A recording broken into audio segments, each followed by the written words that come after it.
Salut les amis, on est le lundi 2 juin. Et aujourd'hui, ça a été une journée assez chargée. Bon, comme à chaque fois, vu que je viens 1 à 2 fois par semaine, mais surtout, j'ai pas fait de vidéo la semaine dernière pour une bonne raison. Ça a été une journée catastrophique. J'ai eu 2 problèmes majeurs. Le premier, cette débroussailleuse si présente. J'ai serré le moteur. En fait, j'ai mal lubrifié l'essence. Et du coup, le piston a été endommagé. Donc, j'ai commencé à faire, à débroussailler, elle a démarré. Et puis, je voulais rajouter du fil dans la tête, parce que vous savez, le fil est incorporé dans la tête.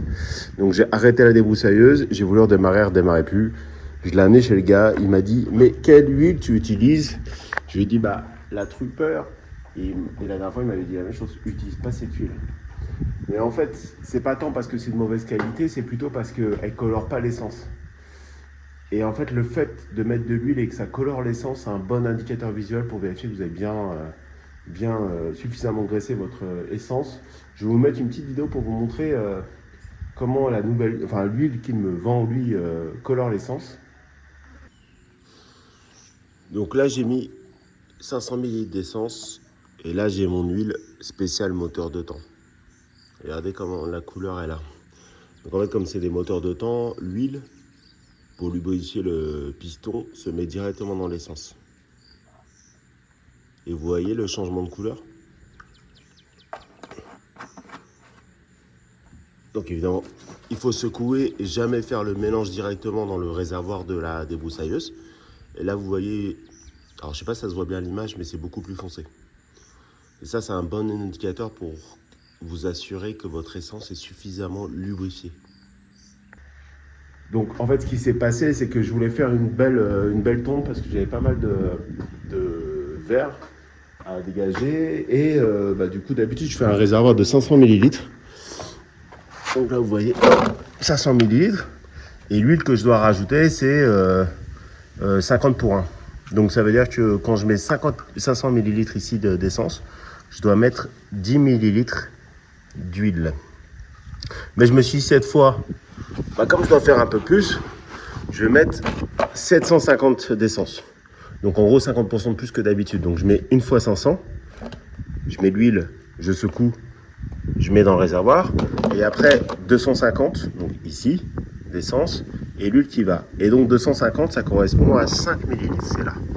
Et vous savez, c'est un peu comme une recette de cuisine. Plus vous faites des petites quantités, plus les erreurs de peser à la marge, au gramme près, ont l'impact. Et du coup, là, je pense qu'il y avait pas suffisamment d'huile. Donc j'ai peut-être mis, au lieu de mettre 5, j'ai peut-être mis 3.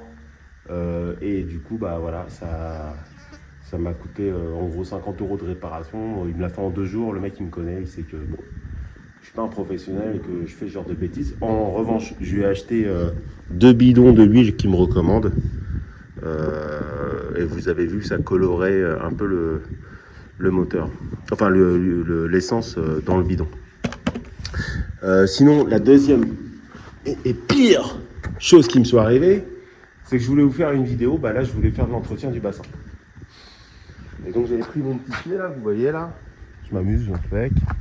Je l'avais mis à l'ombre parce que si je le laisse au soleil avec le temps qu'il fait, la vidéo s'arrête net. Le téléphone chauffe trop. Et du coup, j'avais mis mes AirPods dans les oreilles pour aller dans l'eau. Et pour vous montrer un petit peu tout ce que je fais. Il s'est passé ce qui s'est passé. À un moment, j'ai eu un petit éclair. Je me suis dit, mais est-ce que les AirPods, en général, moi, ils ne me tombent pas des oreilles, ils sont à la bonne taille. Mais est-ce que là, ils vont pas tomber parce que je reste un petit moment dans le bassin? Et puis, vous connaissez la réponse, vu que je vous ai dit, ils sont tombés dedans.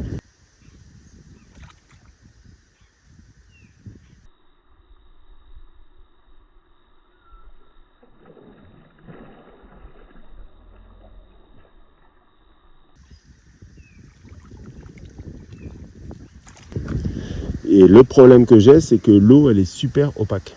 Et donc, du coup, le temps que j'essaie de les rattraper, paf, ils ont coulé au fond. Et après, j'ai passé 1h30, mais vraiment sans mentir, 1h30 dans le bassin à chercher mes... Je sais pas si vous voyez les oiseaux, là. Non, je crois pas que vous les voyez à l'image. Il y en a là, assis en petit noir.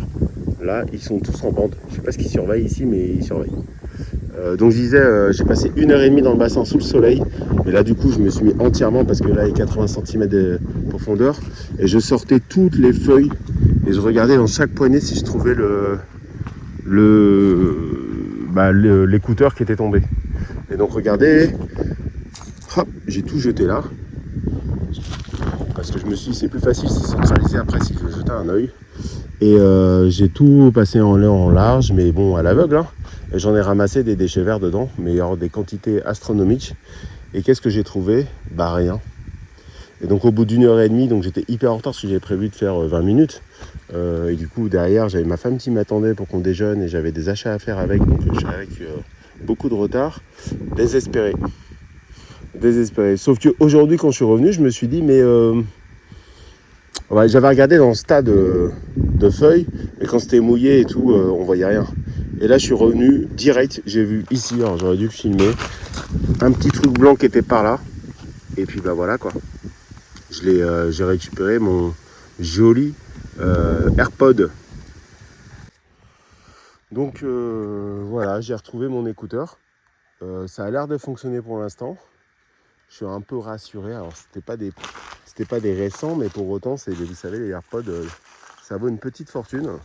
Et ça m'embêtait de les avoir perdus sur une stupidité. Alors ma femme, elle m'a dit, bah ouais, bah c'est normal, tu fais plein de trucs avec. Donc en fait, le problème, c'est que j'avais mis le pied là-bas, à l'ombre, et que bah, si j'étais dans le bassin et que je parlais, vous m'entendez pas, quoi. Déjà avec les écouteurs, je trouve que le son il est pas super. Mais sans les écouteurs, bah, je suis seul en fait.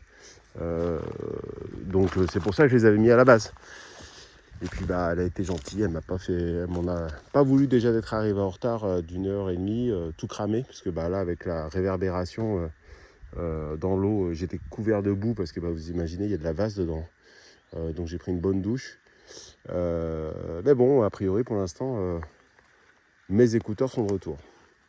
Alors qu'est-ce que j'ai fait sinon, à part me morfondre pour mes écouteurs, qui j'espère vont pas me tenir rigueur. Alors visiblement ils ont passé qu'une demi-heure. Je pense que j'ai passé 1h30 à jeter des feuilles, mais je pense pas, enfin j'en sais rien, mais au plus ils sont restés 1h30 dans l'eau et après ils sont restés une semaine au soleil.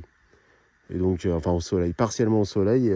Heureusement il n'a pas plu parce que je sais qu'ils n'aiment pas du tout l'eau. Mais sinon qu'est-ce que j'ai fait aujourd'hui? Donc j'ai débroussaillé pendant un peu plus d'1 heure. Donc là j'ai fait 2 passages. C'est pas encore totalement nickel, mais je sais pas ce qui se passe, je sais pas pourquoi ça pousse autant. Alors je pense que c'est parce que j'arrose beaucoup plus qu'avant et que du coup, bah, le terrain est plus humide en tant que tel. Même si moi j'arrose très localisé, j'arrose pas par asperceur. Là par exemple, j'arrose pas du tout cette zone-là. Mais regardez, elle est verdoyante. J'arrose que cette zone-là. Et puis bah, et cette zone-là, là-bas. Mais ici on voit que c'est vert en fait. Donc je pense que l'humidité se propage par capillarité partout, tout autour. Et donc du coup c'est pour ça que j'ai de la verdure un peu partout. Mais du coup j'ai bien débroussaillé autant que je pouvais parce que si les herbes prennent le dessus, après je suis très très embêté quand je débroussaille pour trouver les pousses. Regardez là, celui-là, cet arbre, comment il est minuscule. Donc celui-là, si je laisse pousser trop vite les herbes, bah, celui-là je tape dedans. Mais bon, j'ai planté. Donc la ville de Mérida m'a gracieusement donné 2 plants, enfin 3 pour être exact, mais j'en ai planté que 2 ici. Celui-là qui est un Guaya cubana, ça fait des fruits intéressants. Donc j'ai planté au pied, j'ai planté des petites aloe vera là, parce que je sais que l'aloe vera c'est assez sympa, ça booste un petit peu la croissance racinaire. Donc je me dis en planter au pied, ça peut ne pas faire de mal à ce genre d'arbre. Et puis surtout, c'est une façon de rentabiliser un petit peu cet espace perdu au pied des pieds, des pieds d'arbres qui ne servent à rien en fait. Qui ne sont pas du tout utilisés ou valorisés, où je passe mon temps à éclaircir, à enlever les herbes que je ne veux pas voir. Mais finalement, si je plante des trucs qui m'intéressent, ça peut être peut-être intéressant. Ensuite, j'ai planté, alors j'ai fait une vidéo d'ailleurs. J'ai planté ce qu'on appelle un palmier, un guano. Donc le monsieur de la mairie me disait c'est un tronc qui peut faire jusqu'à 90 cm. Donc il faut lui laisser de la place, mais n'empêche tant qu'on lui laisse cette place-là de 1 mètre, on va dire, eh ben, il n'y a pas de risque pour ce qui est autour. Donc qu'est-ce que j'ai fait? Je l'ai planté autour de ma petite terrasse. Donc ça a été très vite. Et même si c'est un palmier, là sur les premières semaines, je vais lui mettre de l'eau tous les jours. Parce que c'est la saison sèche. Et je ne veux pas le faire mourir. Hop. Regardez ce tout petit exemplaire. Donc là j'ai mon puits artisanal, il faut que je nettoie tout autour et que je l'habille peut-être de plantes autour. Et là j'ai ma terrasse et je me dis quand il va prendre de l'ampleur ici, il va me faire un petit peu d'ombre dans cette zone, ça va pas être affreux. Donc je vais vous passer la vidéo maintenant. Aujourd'hui on va planter un wano, c'est un palmier. Je vais vous mettre une photo là. C'est un joli palmier qu'on nous a offert la mairie. J'en ai déjà parlé dans une de mes vidéos précédentes. La mairie fait souvent des événements où elle offre des arbres. Vous pouvez choisir des palmiers, des fruitiers, des arbres à fleurs, des arbres qui font de l'ombre, parce qu'on est dans un pays chaud. Et j'ai récupéré quelques arbres, dont ce joli palmier que je vais planter ici. C'est parti, mon kiki.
Voilà, donc là c'est la plantation du palmier. Et je m'en ai profité dans la même zone ici. J'ai mis Robocop. Alors ce qu'il appelle Robocop, c'est cette caméra. 4 objectifs. 1, 2, 3, 4. Chacun 5 mégapixels, donc il y a 20 mégapixels. Je vais vous passer une petite vidéo de l'installation. Cette caméra, 4 objectifs, un principal, un secondaire et 2 sur les côtés.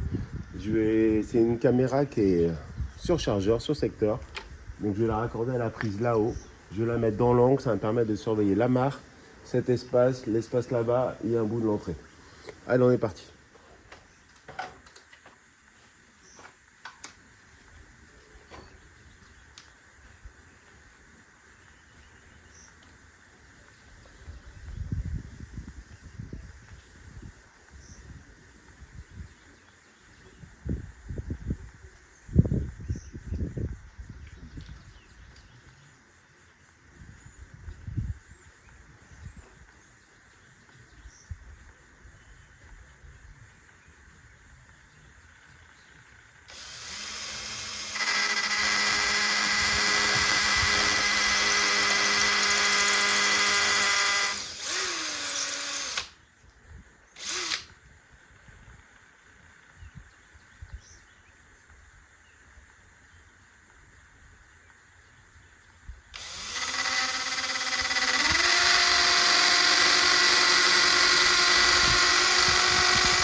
Ah ouais, j'ai pas pu voir.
EM card detection normal. Wireless is connecting. Please wait.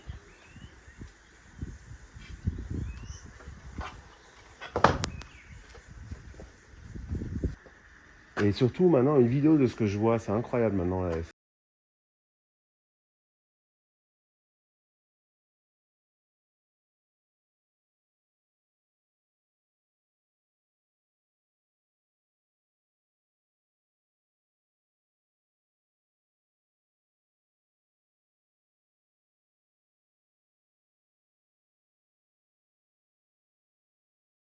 Ces trucs-là, c'est Robocop pour moi. Vous voyez tout, après, ça reconnaît pas bien les humains, les machins, parce que là, je reçois des notifications en permanence. Mais c'est pas très grave et ça a un fort effet dissuasif. Et là, vous voyez, la caméra, elle me suit, là. Je sais pas si vous la voyez en arrière-plan, là, mais là, elle me suit. Parce qu'elle a repéré un humain, et donc, du coup, elle filme ce que je fais. Voilà, sinon dans les bonnes nouvelles, j'ai récolté un carissa, mon premier carissa, un fruitier que j'avais planté il y a quelques mois maintenant. Je vais vous mettre la petite vidéo à quoi ça ressemble. Récolte du premier carissa. Ça a l'air d'être un super fruit en forme de fraise. Mais surtout, en saison sèche, j'ai trouvé une belle surprise. La voici en vidéo. Regardez l'énorme signe que j'ai. Saison sèche. Et bon, j'enlève cet agrume que je vais remplacer, qui est mort, que je vais remplacer par ça, un Guaya cubana et quelques aloe vera. Et regardez ce que je trouve. C'est pas ouf? Dans un climat tropical, en saison sèche, c'est super, non? Ouais, un lombric. Alors pour vous, dans les climats tempérés, les lombrics, normalement, vous avez juste à donner un coup de pelle dans votre jardin s'il est pas trop travailler durement. Donc si vous laissez la nature travailler, donc si vous mettez un petit peu de paillage, si vous avez une bonne terre végétale, vous allez trouver des quantités fabuleuses de lombrics. Ici dans un climat tropical, le seul moment où on les trouve, c'est pendant la saison des pluies. Ils remontent a priori dans le sol. En saison sèche, c'est impossible d'en trouver. Et ben moi j'en ai trouvé. Du coup, j'en ai trouvé quand j'ai planté mon comment il s'appelle, Guaya cubana là. Du coup celui que j'ai récupéré, alors j'en ai vu qu'il y en avait d'autres. Je l'ai mis là-dedans dans mon petit potager, je pense qu'il y en a. Donc on a été coupé par la chaleur du téléphone, hein. Le téléphone il chauffe trop parce qu'il doit faire 35 degrés à l'extérieur. Donc dès que le soleil sort, ça tape trop dessus. Mais du coup je disais, mon petit lombric, je l'ai mis dans ce potager là. Et j'en ai profité pour voir des belles surprises. Comme là, je sais plus si je vous l'avais montré, c'est une pousse de gingembre. Hein, ici j'avais récupéré un supermarché un gingembre en milieu de saison sèche, et donc je l'ai mis dedans. Donc normalement ça attend les premières pluies, mais comme j'arrose régulièrement, ça prend bien. Et ici, là j'ai un poivron qui est sorti. Et surtout ça c'est des pousses de curcuma. Hein, ça ressemble, pour moi c'est un cousin du gingembre. On en voit ici sortir là. Donc ça promet des belles récoltes, et le curcuma, c'est des petites racines plutôt fines par rapport au gingembre qui est un peu plus dodu, on va dire. Et donc c'est très intéressant frais. Et en tout cas vous avez plus de vitamines, plus de propriétés quand c'est frais. Chose étonnante aujourd'hui, j'ai jamais vu de serpent, j'en ai vu qu'une seule fois, c'est une très vieille vidéo quand on nettoyait le terrain par là. Et aujourd'hui j'en ai vu deux, mais je crois pas que ce soit des serpents, je pense que ça ressemble à un type d'orvet.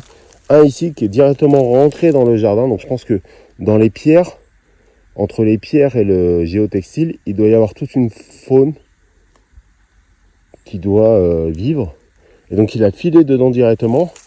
Et là-bas aussi, quand je suis allé vérifier mon petit flamboyant,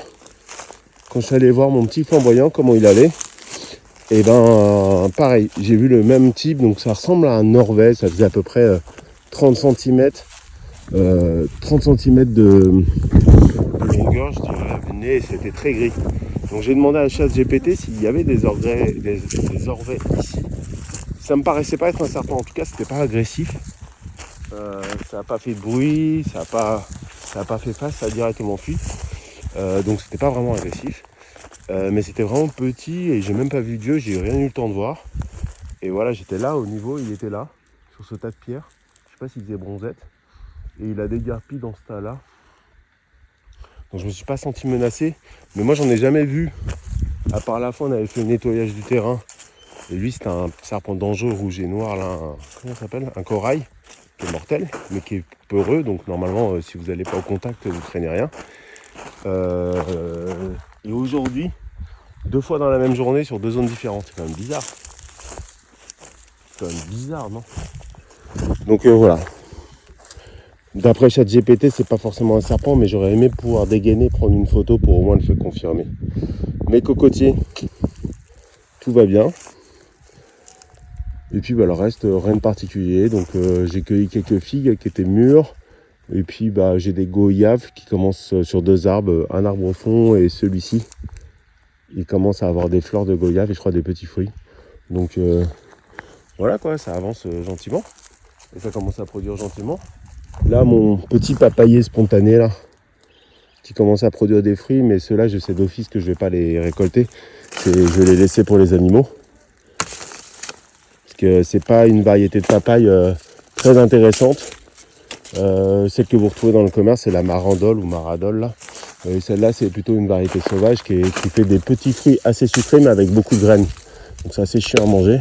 Mais moi, je suis pas un gros fan. On n'est pas des gros fans de papaye dans notre famille, donc on va faire sans. Je le laisse pour les animaux. Par contre, au pied, le petit manguier, celui-là.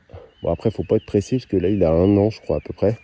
Mais celui-là, il vient d'un arbre. Enfin, c'est une variété de fruits qui est plutôt bonne, qui est chez mes beaux-parents. Donc celui-là, ouais, celui-là, je récolterai. Voilà, bah, c'est tout pour la vidéo. Et puis bah, j'espère que ça vous a plu, ça vous a sorti un petit peu des idées pour chez vous, ou en tout cas ça vous a fait un peu voyager avec une petite problématique d'AirPod, de problématique de débroussailleuse et aussi de plantation. Allez les amis, ciao, à bientôt.